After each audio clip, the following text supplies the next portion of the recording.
नमस्कार दोस्तों।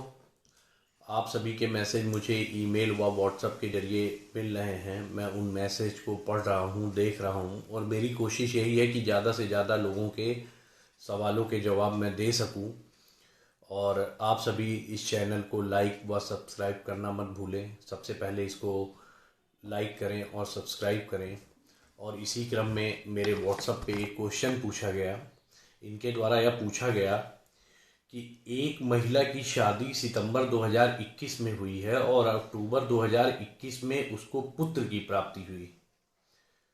तो उस बच्चे का पिता कौन होगा? तो क्या उस बच्चे का पिता वह होगा जिससे अभी एक महीने पहले शादी हुई है, या अन्य कोई होगा? आप लोगों के भी मन में तरह तरह के सवाल आते होंगे। तो आपको ये बता दें, ये बायोलॉजी का क्वेश्चन नहीं है, तो ये लॉ का क्वेश्चन है। This is the question of legislative of child. ये बच्चे की धर्मजता के संबंध में सवाल है।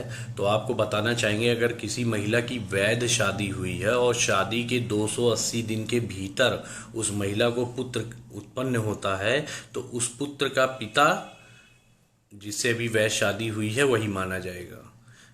अर्थात महिला की एक महीने पहले शादी हुई थी, एक महीने बाद उसको पुत्र उत्पन्न हो गया, तो इंडियन एविडेंस एक्ट 1872 के सेक्शन 112, भारतीय साक्ष्य अधिनियम 1872 के धारा 112 के अनुसार वह पुत्र धर्मस्थ संतानें मानी जाएगी और उस पुत्र का पिता जिससे भी एक महीने पहले शादी हुई है, इसी को उनका पिता माना जाएगा। तो इसी पे हम एक केस लॉ भी आपको बता दें।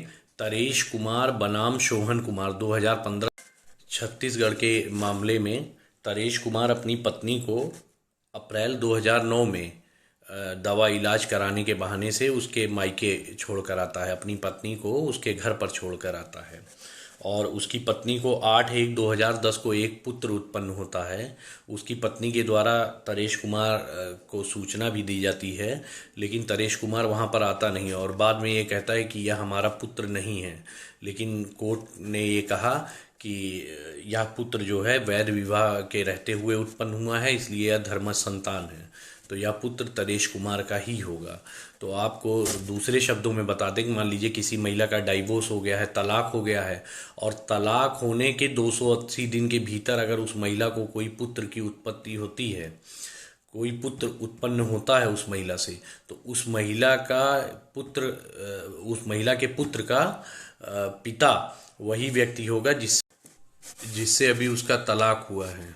और तलाक होने के बाद अगर वह महिला 280 दिन के भीतर अगर उसको पुत्र उत्पन्न होता है और वह कोई दूसरा विवाह नहीं करती है, वो दूसरी शादी नहीं करती है, 280 दिन के भीतर दूसरी शादी नहीं करती है, तो उस महिला से बच्चा अगर उत्पन्न होता है तो उस बच्चे के पिता को, जिस आदमी से तलाक हुआ उसी आदमी को उसका पिता माना जाएगा, बच्चे का पिता माना जाएगा, जब तक कि यह दर्शित ना किया जा सके कि विवाह के पक्षकारों की परस्पर पहुंच ऐसे किसी समय नहीं था कि जब उसका गर्भाधान किया जा सकता था। तो इसलिए आपको बताना चाहेंगे, इंडियन एविडेंस एक्ट 1872 के सेक्शन 112 के तहत आपके पूछे गए सवाल का जवाब यही है कि वह एक धर्मस्थ संतान मानी जाएगी और उस बच्चे का पिता वही माना जाएगा जिससे अभी एक महीने पहले शादी हुई है। नमस्कार दोस्तों।